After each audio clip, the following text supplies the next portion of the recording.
क्रान्तिमय हाम्रो बसाई, जुन बसाई 42औं दिनको बसाई छ र यो आजको यो शुभ दिनलाई अझै शुभ दिन बनाउनको लागि मनोक्रान्ति प्रवचनको माध्यमबाट आफ्नो जीवनलाई पनि सकारात्मक अनि आमूल रूपमा परिवर्तन गराउन र जीवनको अत्यन्तै ठुलोभन्दा ठुलो आध्यात्मिक अथवा भनौँ सांसारिक लक्ष्यलाई प्राप्त गर्नको लागि मनोक्रान्तिलाई अनुसरण गर्दै गर्दै जुम एप्लिकेसनको माध्यमबाट इन्टरनेटको माध्यमबाट जोडिनु भएका समस्त हाम्रा मनोक्रान्तिमय सबै मित्रहरूमा मेरो पुनः अभिवादन छ।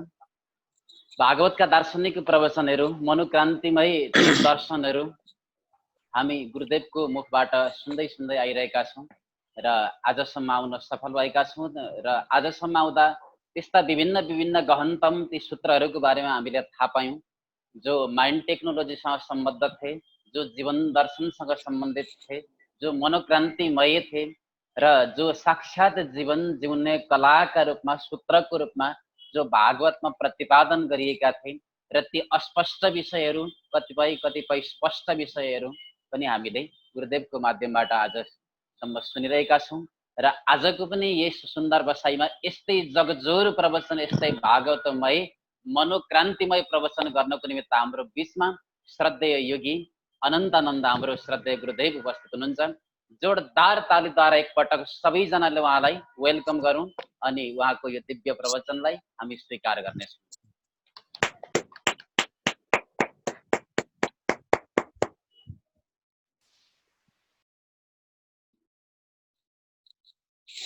श्रीमद् भागवत महापुराण अन्तर्गत रहेर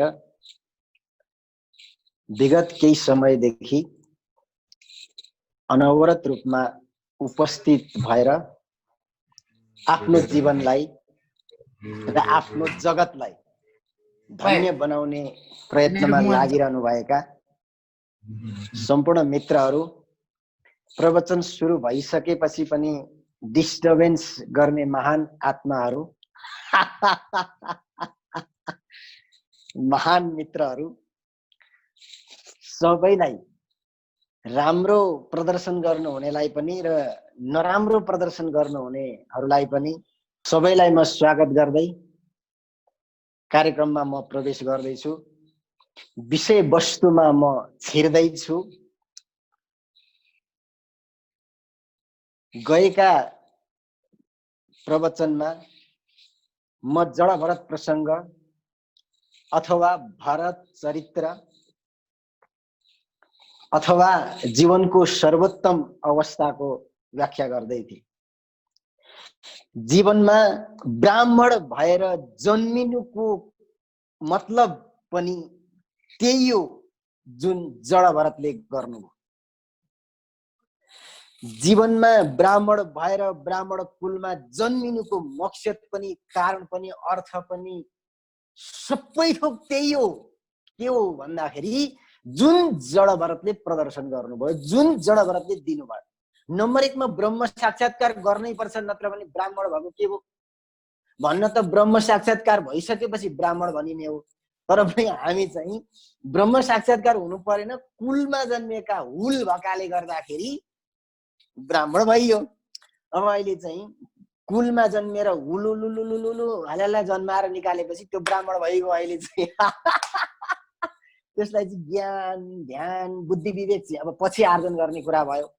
पहिले चाहिँ जस्तै भएर जन्मिए पनि, कुलमा जन्मिए पनि ब्राह्मण भइहाल्यो अब यो कलियुगमा, कलिकालमा।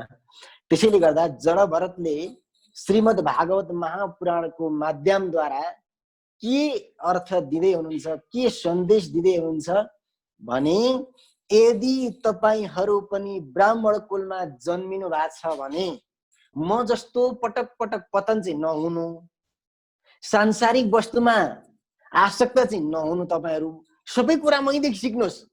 नराम्रो के गर्नु हुँदैन त्यो पनि मैबाट सिक्नुहोस्, राम्रो के गर्नुपर्छ त्यो पनि मैबाट सिक्नुहोस्। जड भरतले दुवैतिर सिकाउनुहुन्छ। संसारमा आसक्त नहुनु है, ब्राह्मण भएर, ज्ञानी भएर, ध्यानी भएर म जस्तै पतन भएर पशु हुनु पर्ला र म जस्तै ब्राह्मण कुलमा फेरि जन्मिसकेपछि त्यो पहिलेको गल्तीलाई पटक पटक नदोर्याउनु। यो त मनोक्रान्तिमा पनि अगाडि पनि भनिएको हो। कि एउटा गल्ती गर्न पाइन्छ तर त्यही गल्ती फेरि दोहोऱ्याउन पाइँदैन। त्यहाँ जड भरतले मृग योनिबाट बाहिर आइसकेपछि ब्राह्मण कुलमा जन्म भइसकेपछि त्यो गल्ती दोहोरिन्छ भनेर टोटल्ली आफूलाई संसारबाट विरक्त गरिदिनु। जब जड भरतले दुवैतिरबाट म जसरी बिग्रिन पनि भएन र म जसरी उठिसकेपछि खस्नु पनि हुँदैन, संसारमा जानु हुँदैन, संसारमा आसक्ति हुनु हुँदैन भन्दै हुनुहुन्छ। म जड भरतले दिनुभएका सामान्य कुराहरूमा जुन सामान्य तरिकैबाट पनि बुझ्न सकिन्छ कतिपय कुराहरू, म त्यही कुराहरूमा घिसिपिटी कुराहरूमा म जाँदिन। मनोक्रान्तिको प्रहार भनेको त्यहाँ हुन्छ जहाँ अहिलेसम्म दुनियाँले मिस्टेक गरेर त्यो विषयतिर ध्यान नदिएर पिठो पिस्ताची मान्छे पिसेको छ, बच्चा बच्ची पिसेको छ, संसारलाई पिसेको छ, म त्यहाँनिर जान्छु र प्रहार गर्छु। तर भोलिका दिनमा अस्ति पनि मैले जोड्दै थिएँ तर हाम्रो टाइम सकियो, त्यहाँ चाहिँ विस्तृत रूपमा चाहिँ धौ फुकाएर चाहिँ भन्नै पाइएन, दिल खोलेर भन्न पाइएन, दिल खोलेर बोल्न पाइएन भने के बोलेको भयो यार। बोल्न त त्यो बोलाइ जो भित्र नराखी टोटल्ली ल भनेर निकालेर दिनु। कागती कल्पना गर्नुहोस्, कागती चाहिँ च्याट्ट काटेपछि अलिअलि 2-4 थोपा निचोरेर खाएको के कागती खाएको भयो। त्यो निचोर्दै बोक्रै निचोरियोस् न यार, अनि पो कागती खाएको है मैले भनेको हुन्छ क्या। सामान्य मान्छे यसो काट्छ 2-4 थोपा निचोरेपछि भयो अब आउँदैन भनेर छोडिदिन्छ। त्यो होइन। त्यसैले गर्दाखेरि निचोर्ने चाहिँ के चिज हो भन्दाखेरि कागती हो। तर भर्खर जन्मेका बच्चाहरूलाई यसैमा जा भनेर निचोर्ने होइन। नम्बर 1 मा जड भरतले दिएको सन्देश जगजोर सन्देश। मैले अस्ति पनि भने कुन कुलमा जन्मिए म सवाल यो होइन, याद राख्नुहोस्। म व्यापारीको कुलमा जन्मिए, व्यापारीको घरमा जन्मिए, म राजनेताको घरमा जन्मिए, म ब्राह्मणको घरमा जन्मिए, म क्षत्रियको घरमा जन्मिए, म लडाइँ नै गर्नुपर्छ सवाल यो हुँदै होइन। यो हामीलाई चाहिँ छुट्याइदिएको त वर्ण त हो, क्षत्रियले यही गर्नु ब्राह्मणले यही गर्नु भनेर। तर त्यो क्षत्रियको पनि चाहिँ लडाइँ गर्ने सुरक्षा गर्ने क्षेत्र धेरै हुन्छन् त्यहाँनिर चाहिँ। ब्राह्मणका पनि कुन विषय पढ्ने, कुन विषयमा विद्वता हासिल गर्ने, त्यो धेरै फ्याक्टरहरू हुन्छन् त्यहाँनिर, पार्टहरू धेरै हुन्छन्, त्यहाँ भागहरू धेरै हुन्छन्। तर अहिले आएर अब के भयो भन्दाखेरि यो 21औं सदी एकदम तीव्र गतिमा अगाडि बढिरहेको समयमा कुन कुलमा जन्मे यसले ठुलो सवाल राख्दैन। सवाल त्यसले राख्छ म केमा इन्ट्रेस्ट राख्छु। याद राख्नुहोस् यसलाई। मेरो लगाव, मेरो झुकाव कहाँनिर छ त्यसले सवाल सबभन्दा ठुलो राख्छ। किन त्यहाँनिर जानु पर्यो भन्दाखेरि सफलता र असफलता अहिले एकदमै अगाडि बढिरहेको छ। असफल हुनु हुँदैन, असफल धेरै मान्छे भए त्यसले गर्दाखेरि के गर्दा सफल हुन्छ भन्ने बढी सोच विचार चल्न थालेकाले गर्दा सफल हुनु छ भने, महान बन्नु छ भने, उठ्नु छ भने म कुन कुलमा जन्मे यो कहिल्यै नसोच्नुहोस्, कहिल्यै नसोध्नुहोस्। म कस्तो अवस्थामा जन्मे यो पनि नसोध्नुहोस्। एउटा कुरा सोध्नुहोस् मनलाई, म के चाहन्छु, म के बन्न चाहन्छु, म के बन्न जन्मेको। म कानै मात्रै कोट्याउन जन्मेको हो या केही महान पनि गर्न जन्मेको हो, त्यो कुरा बुझ्नुहोस् क्या पहिले। त्यो चाहिँ बुझ्दै नबुझी त एकोरो त भएर त भएन यहाँनिर, होइन? के गर्न जन्मेको भन्ने चाहिँ बुझ्नुपर्छ। कसले मलाई के सन्देश दिन्छ, कसले मलाई के निर्देशन दिन्छ यो पनि सवाल होइन फेरि, यो त सेकेन्डरी कुरा हो। कसले मलाई के भन्यो यो सेकेन्डरी कुरा हो, कसले मलाई के सम्झाउँछ यो सेकेन्डरी कुरा हो, म अहिले के भन्दैछु यो पनि सेकेन्डरी कुरा हो, यो पनि प्राइमरी कुरा होइन। प्राइमरी कुरा तपाईको मनले के भन्छ यार, प्राइमरी कुरा त्यो हो। तपाईको मनले के चाहन्छ, तपाईको मनले के भन्छ, तपाईको मनले कुन भाषा बोल्छ। मैले तपाईलाई अंग्रेजी सिक अथवा संस्कृत सिक भनेर हुन्छ? तपाईको मनले के सिक भन्छ, तपाईको मनले के खोज्छ चाहिँ के, द्याट्स द पोइन्ट। जड भरतले भन्दै हुनुहुन्छ यदि ब्रह्म ज्ञान परम ज्ञान त्यो परा ज्ञानमा खोज्छ भने अपरा ज्ञान नपढ्नु भन्नुभयो। याद राख्नुहोस् यसलाई। हाम्रा जति पनि शास्त्र छन् ती टोटल्ली अपरा हुन्, ती अल्झाउने जंगल मात्रै हुन्। याद राख्नुहोस्। हामी चाहिँ जसलाई परम ज्ञान ब्रह्म ज्ञान भनेर वेद उपनिषद भनेर मरि हत्ते गरेर लाग्छौं नि, यो सबै अपरा ज्ञान। परा ज्ञान त म ब्रह्म हुँ भनेर हुने अनुभूत हो जो जडाव्रतले गर्नुभयो। त्यो मात्रै हो पराज्ञान, याद राख्नुहोस् यसलाई। त्यसले गर्दाखेरि संसारिक मान्छे हामी सबै कहाँ अल्झ्यौँ, कहाँ गएर फस्यौँ भन्दाखेरि अपरामा गएर फस्यौँ हामी सबैजना। त्यो अपरालाई नै सर्वे सर्वा मान्यौँ। त्यो म यहाँनिर चाहिँ जडाव्रतकै कुरा गर्दाखेरि के हुन्छ भन्दा शास्त्रको ज्ञान अथवा शास्त्र भनेको धर्म भनेको पुल हो, भर्याङ हो, याद राख्नुहोस् यसलाई। त्यो एकदमै काम दिने चिज हो फेरि लाइफमा।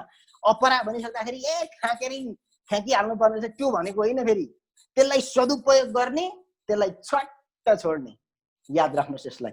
कसरी छोड्ने? जसरी रुखको हाँगो च्याट्ट काट्दाखेरि अथवा बाँसको तामा बढ्दै जाँदाखेरि जसरी खबटा फक्ल फक्ल खुस्केर जान्छ र जिन्दगीमा बाँसले त खबटालाई हेर्दैन, शास्त्र अथवा धर्म भनेको पनि त्यही हो। तपाईँ त्यसमै टेकेर हो अगाडि बढ्ने। तपाईँ नदीमा पुग्नुहुन्छ, त्यहाँबाट चाहिँ तपाईँले पुलमा टेक्नै पर्ने हुन्छ, पुललाई अनुसरण गर्नै पर्ने हुन्छ। जस्तो खालको पुल छ त्यही अनुसारले तर्नुपर्छ। अनि पारिपट्टि तरिसकेर मलाई चाहिँ यही पुलले तारियो भनेर अब काँधोमा हाल्न खोजेर हुन्छ, अँगालो हालेर हुन्छ? क्या मूर्ख यार। त्यो जति महामूर्ख केही पनि होइन। पहिले नदीमा आइपुग्यो, पुल देख्यो, त्यहाँ तर्न जान सकेन मान्छेले, यो पुल हो भनेर ठम्म्याएन, यो पुल महान हो भनेर ठम्म्याएन, त्यो महामूर्ख नम्बर 1। नम्बर दोस्रोमा ठम्म्यायो, पारी तर्यो, अब अँगालो हालेर बस्छु, यही ठिक हो, मलाई यसले पारी तारो भने त्यो अर्को महामूर्ख, याद राख्नुहोस् यसलाई। त्यसले शास्त्र धर्म भनेको पुल हो जरुर, भर्याङ हो जरुर, सिडी हो जरुर, तर त्यसलाई अँगालो हालेर त्यसमा झुन्निएर त्यसमा फसेर मर्न होइन यार। त्यसबाट पारी तरिसकेपछि आफ्नो गन्तव्यतिर जाने हो, त्यसलाई छोडिदिने हो। तर यहाँ के भइरहेको छ भने त्यसैलाई पक्रेर त्यसैलाई चाहिँ बाँधेर यार, ढुङ्गा शरीरमा बाँधेर अनि नदी तर्छु भन्दाखेरि तर्न सकिन्छ?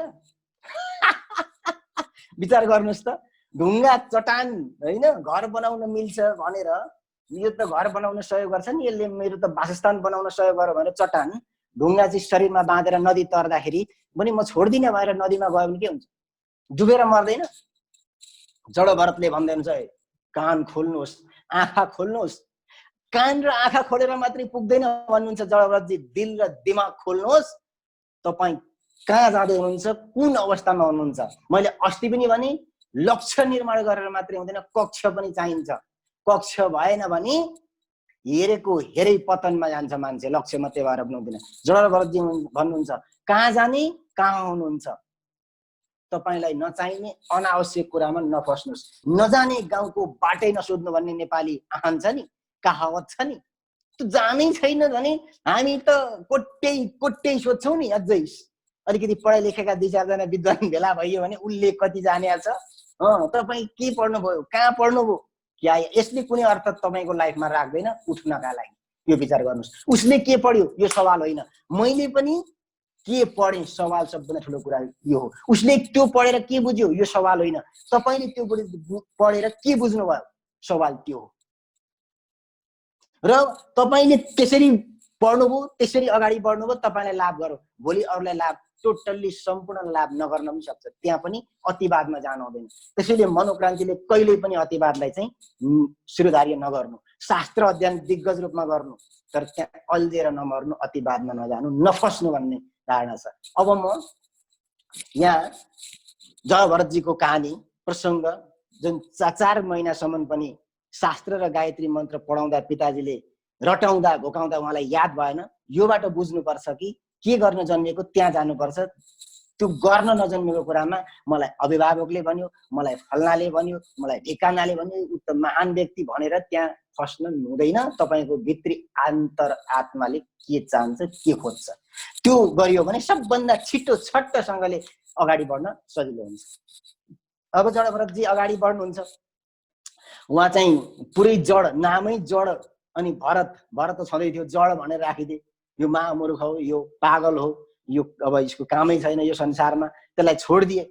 त्यो छोडिदिइसकेपछि अब के भयो भन्दाखेरि ऊ जहाँ हिँड्न पनि पाउने, जहाँ बस्न पनि पाउने, भेटे खाने, नभेटे नखाने, राम्रो भेटे खाने पनि, नराम्रो पनि खाने, जे पनि खाने, मुक्त भइसकेपछि केहीको मतलब भएन। र एक दिन एउटा चाहिँ के भयो भन्दाखेरि चोरको सरदारले भेट्छ अनि लगेर चाहिँ भद्रकालीको मन्दिरमा बलिदान चढाउन खोज्दा पनि न हताश छ न केही भएको छ। उसले पहिले जुन अवस्थामा त्यही अवस्थामा ट्याक्क बसिदिन्छन्। तर त्यहाँबाट पनि भगवानको परम भक्त समर्पण भइसकेपछि उहाँको त्यहाँनिर हत्या हिंसा हुन सक्दैन, अरू नै नष्ट हुनुपर्छ, जसले नष्ट गर्न खोज्यो उही नष्ट हुन्छ। अनि त्यहाँबाट अगाडि बढ्दै जाँदाखेरि के हुन्छ भन्दाखेरि राजा रहुगणसँग भेट हुन्छ उहाँको।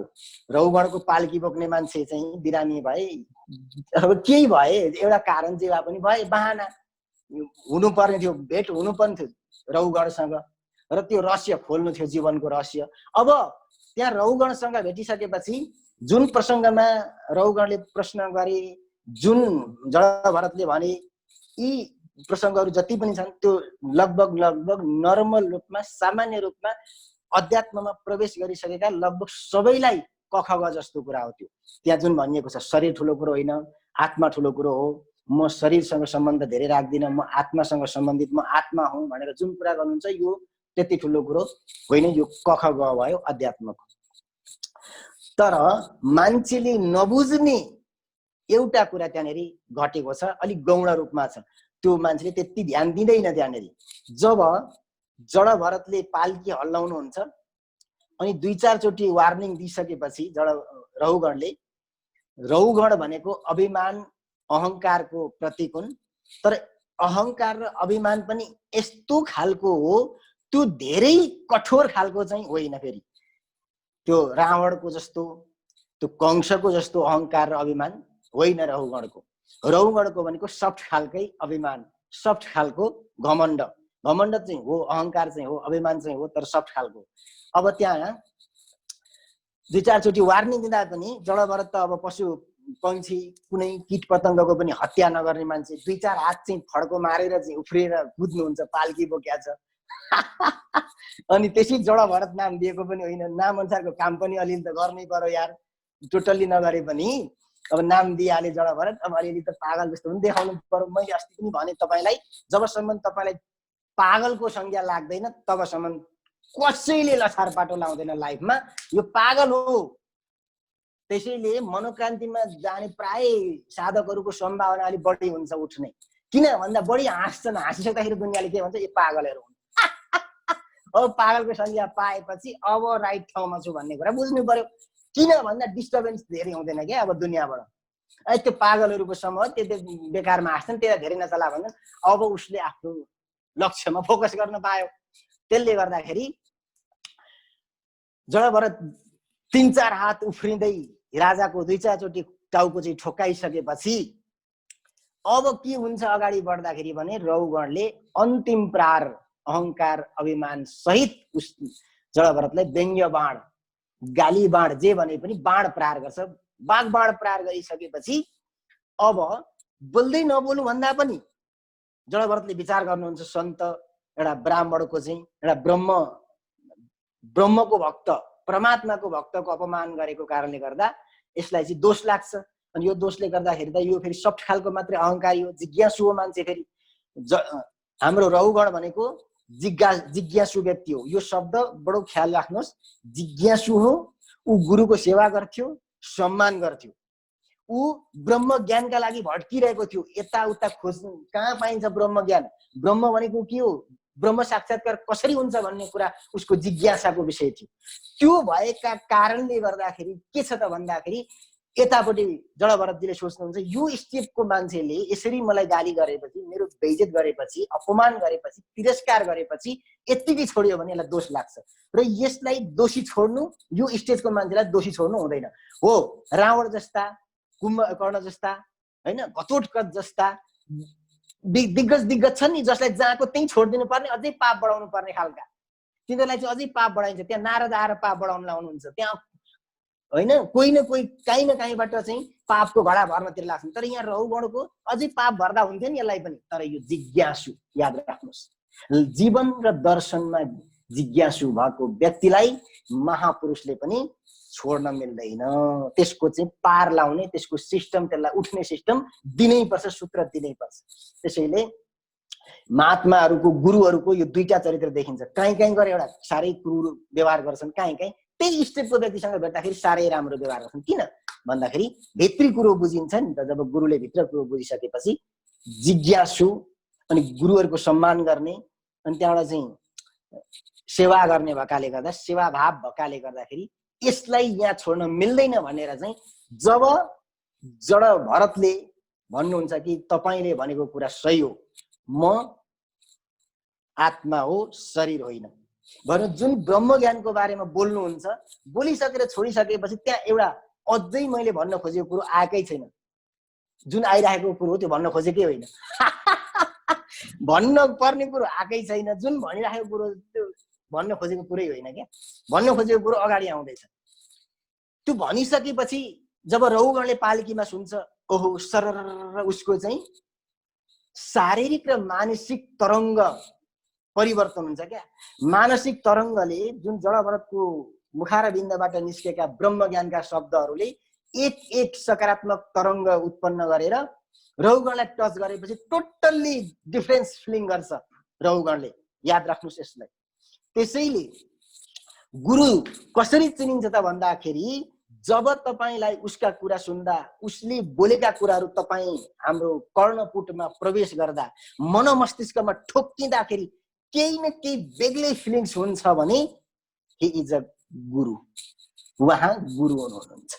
तर हामी त अधिकांशले त्यो अलिअलि केही फिलिङ्स राम्रो हो जस्तो लागे पनि यस्ता त कति हुन्छन् भनेर लाताएर हिँड्दिन्छौँ। त्यसैले गर्दाखेरि जडभरतको बाणी उसको मनमस्तिष्कमा ठोकिने बित्तिकै उसलाई बेग्लै फिलिङ्स हुन्छ।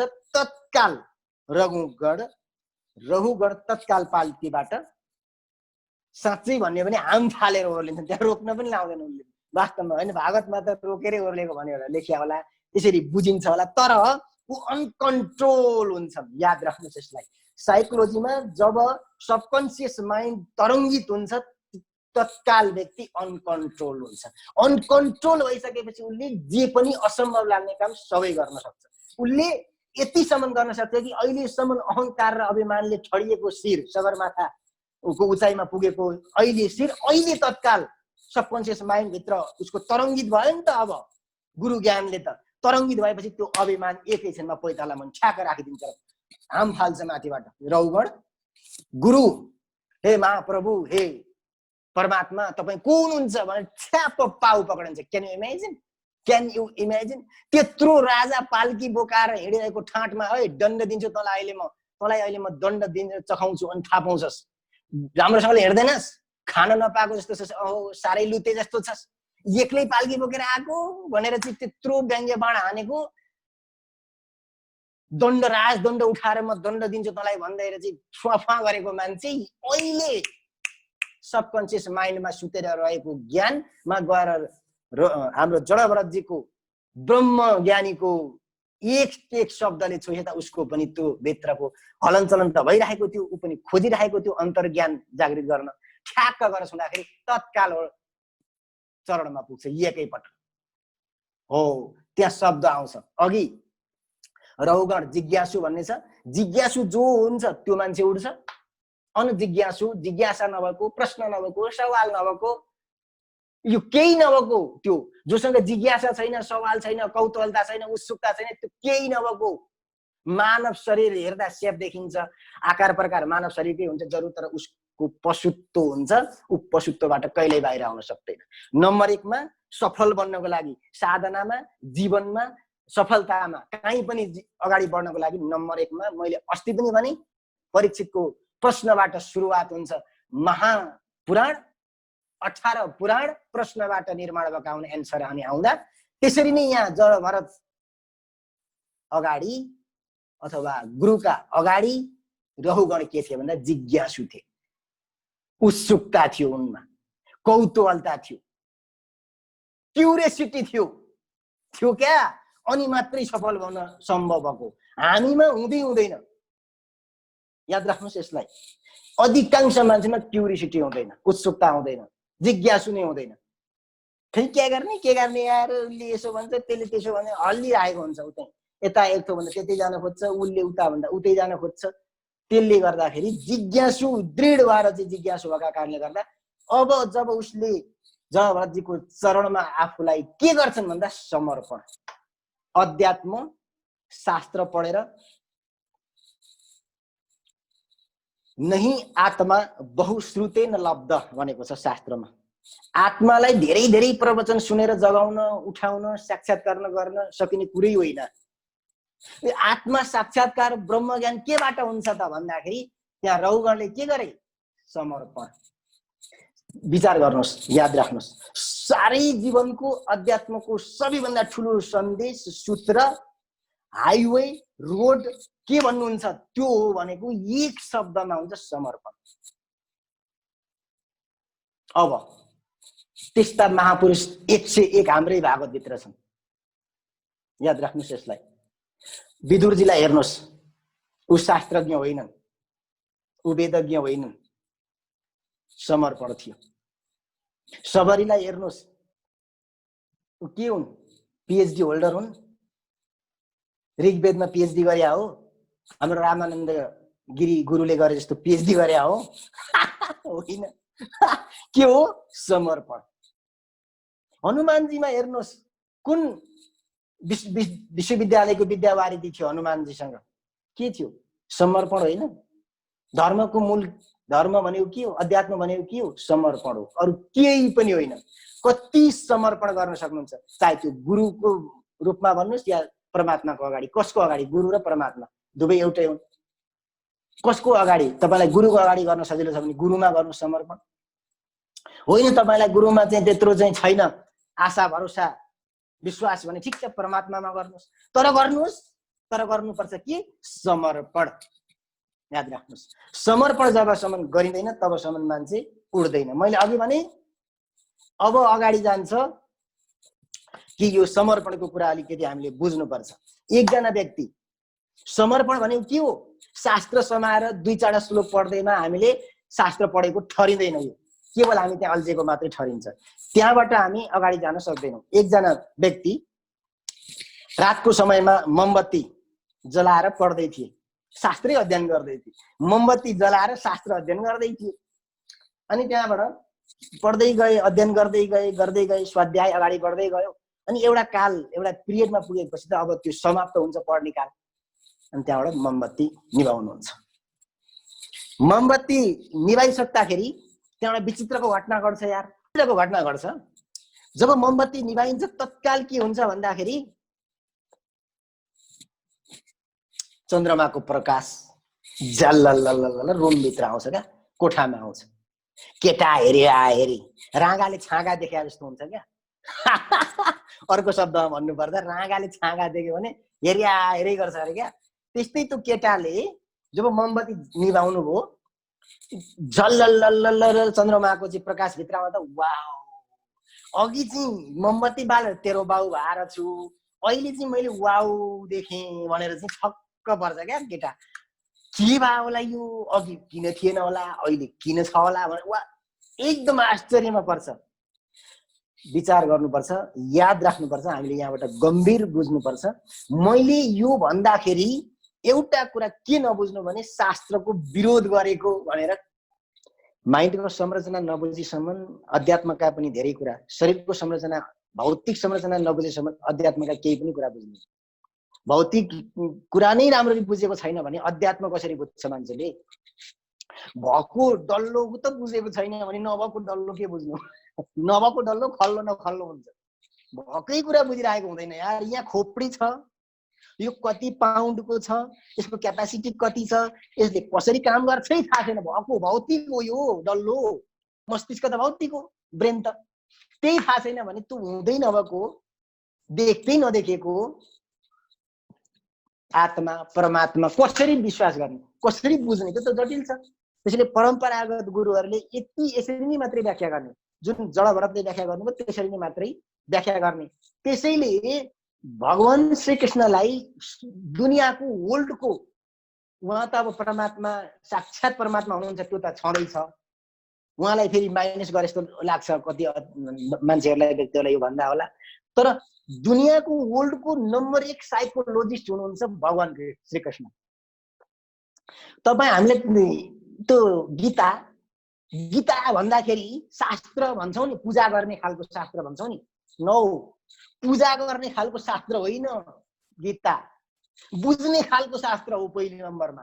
त्यहाँ अध्यात्मको व्याख्या धेरै दायाँ बायाँ धेरै गरेको छैन, त्यहाँ मनको व्याख्या धेरै गरिएको छ यार, बुझ्नुहुन्छ नि यति कुरा त। त्यहाँ मनमाथि कति व्याख्या गर्नुभएको छ, मन कस्तो, त्यसलाई कसरी नियन्त्रणमा ल्याउने, यस्तो व्याख्या गर्नुभएको छ कि। र अर्जुनको समस्या भनेको आध्यात्मिक समस्या होइन, मानसिक समस्या। तर हामी सबै अहिले यति भन्दा पनि स्वीकार्दैन मान्छेले, बुझे जस्तै लाग्दैन, होइन नै भन्छ, पूजै गर्नुपर्ने हुन्छ, पाठ गरेरै मात्रै भात खानुपर्ने होइन। साइकोलोजीको किताब हो, वर्ल्ड फेमस नम्बर 1 पहिलो नम्बरका साइकोलोजिस्ट भनेको भगवान श्रीकृष्ण। परमात्माले जस्तो मनको व्याख्या त अरू कसले गर्न सक्छ?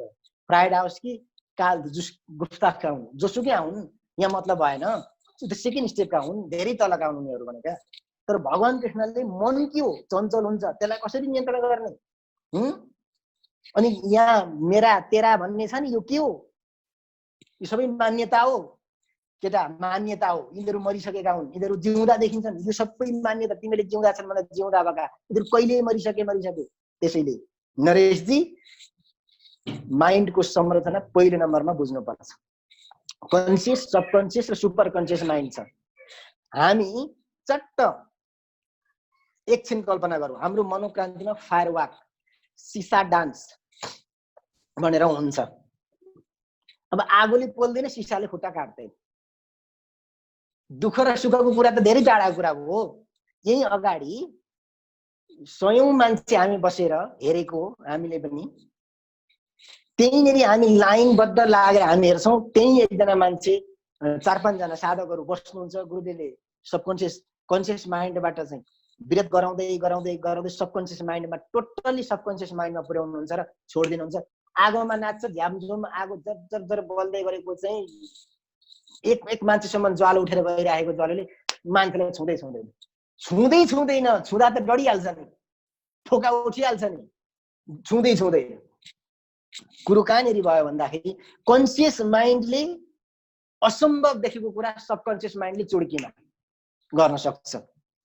कन्सियस माइन्डमा हुने दुःख, पीडा, पोलाइ, कटाइ, यो सबै फेल हुन्छ सबकन्सियस माइन्डमा। त्यसैले अब आत्मा र मनको कुरा अथवा दुःख र सुखको कुरा त्यो मुक्तात्मा भइसकेर कन्सियस सबकन्सियसबाट पार गरेर सुपर कन्सियसबाट पनि पर गइसकेको मनातीत, बियोन्ड द माइन्ड भन्छ। मनै छैन क्या त्यहाँ। मुक्तात्माहरूसँग मनै हुँदैन, एक प्रकारबाट हुँदैन। करुणा जाग्यो भने मात्रै करुणावश उनीहरू मनमा आउने, मनको लेभलमा आएर केही संसारको लागि गर्नुहुन्छ। तर उनीहरूले मनभन्दा पर गइसकेका हुनाले गर्दा सुख र दुःख भनेको मनको विषयमा, आत्माको विषय नै भएन। त्यो त सिधा कुरा पहिलेदेखि नै व्याख्या गरियो। किन मनको दुःख र सुख भयो र थाहा पाइएन त भन्दाखेरि उनीहरू बियोन्ड द माइन्ड, मनातीत, गुणातीत, सत्व, रज र तमबाट पनि पर। जसरी भगवान कृष्णलाई गुणातीत भनिन्छ, मुक्त आत्माहरू यदि मुक्त भए जड भरत पनि मनातीत, गुणातीत, उहाँ पनि त्योभन्दा पर गइसकेको अवस्था भएकाले गर्दा मन रहुन्जेलसम्म सुख दुःख सबै रहन्छ। त्यो एट्याचमेन्ट भइरहन्छ संसारमा र फेरि फेरि जन्म लिने भनेको मनको कारणले लिने। मनमा इच्छा हुन्छ, विचार हुन्छ, अनि त्योसँग आत्मा रहेकाले गर्दाखेरि आत्माले जन्म लिनुपर्ने हुन्छ मनको साथमा। उसलाई जन्मिनु मर्नुसँग त सरोकार हुँदैन। तर मनको कारणले गर्दाखेरि मन रहुन्जेलसम्म आत्मा पनि सँगसँगै रहनुपर्छ। फेरि आत्मा रहेन भने जीवन हुँदैन। फेरि जीवित जीवन चलाउनको लागि मन सँगसँगै आत्मा रहन्छ। त्यसैले गर्दा जीव पटक पटक जन्मिने र मर्ने श्रृङ्खला बढ्दै जान्छ। तर कुनै पनि जन्ममा कुनै पनि स्टेजमा गएर मनबाट अतीत भएर गयो भने फेरि जन्मिनु परेन, मुक्त भएर गयो। यो स्टेजमा पुगिसकेपछि सुख दुःख सानो तिनो संसार क्षणिम यो भन्ने कुरो हुँदैन। यसै सन्दर्भलाई हामीले चाहिँ रामकृष्ण परमहंसलाई अलिकति स्मरण गर्न सक्छौँ। उहाँलाई पनि क्यान्सर जस्तो रोग थियो, घाउ निस्किन्थ्यो शरीरभरि, खुट्टाभरि, यतिसम्म खतरनाक घाउ निस्किन्थ्यो कि त्यहाँ किरा पर्थ्यो, स्याउस्याउथ्यो। अनि सबै हेर्न आउने जति चाहिँ यस्तो गर्ने क्या, कागज तिमी चोरे जस्तो अमिलो अनुहार बनाउने क्या। अरू चाहिँ दुनियाँ जो मनमा बाँधिएका छन् उनीहरूले चाहिँ दुःख दुखो होला, किराले टोको होला, कति मार्यो होला, किरा टिपिदिने आएर। अनि दुनियाँ आएर चाहिँ गुरुको सेवा भनेर किरा टिपेर फाल्ने। रामकृष्ण परमहंस चाहिँ किन फाल्या? यो त उसको अधिकारको कुरा हो, फाल्ने हो र टिपेर राख्ने क्या घाउमा। यही हो मनातीत गुणातीत अवस्था। त्यहाँ पुगिसकेपछि शरीरमा टोकेको आवाजै हुँदैन। शरीर त हुन्छ, बचाउनु त पर्यो, राख्नु त पर्यो त्यो संसारको लागि आफ्नो। किनभने त्यो टाइम पिरियड हुन आएसम्म त शरीर छोड्न मिल्दैन। त्यो त कर्मको आधा, कहिले चाहिँ शरीर छोड्ने, तैले मात्रै शरीर छोड्ने। म मुक्त भएँ भन्दामा अहिले फ्याटे कोही पनि मर्न मिल्दैन, शरीर छोड्न मिल्दैन। त्यो त परमात्माको चाहिँ, अथवा चाहिँ कहिले छोड्ने शरीर भने पनि ट्याक्कै हुन्छ, कहिले जन्मिने पनि ट्याक्कै समय हुन्छ। त्यो समयमा आधारित रहन्छ। तर कहिले मुक्त हुने भन्ने कुरो त साधनामा रहन्छ, प्रभुको कृपामा रहन्छ। त्यो फिक्स हुँदैन। फेरि त्यो कहिले मुक्त हुन्छ चाहिँ फिक्स हुँदैन, त्यो भन्न सकिँदैन। तर शरीर कहिले छोड्ने र कहिले जन्म लिने भन्ने कुरा फिक्स हुन्छ। अनि कस्तो ठाउँमा जन्म लिने, कस्तो घर परिवारमा, त्यो पनि फिक्स हुन्छ, कर्मको आधारमा हुने हुँदैन। त्यसले गर्दाखेरि मुक्त आत्मालाई दुःख नहुनु, पीडा नहुनु, दर्द नहुनु भनेको मनातीत र गुणातीत। यति बुझिसकेपछि सक्यो।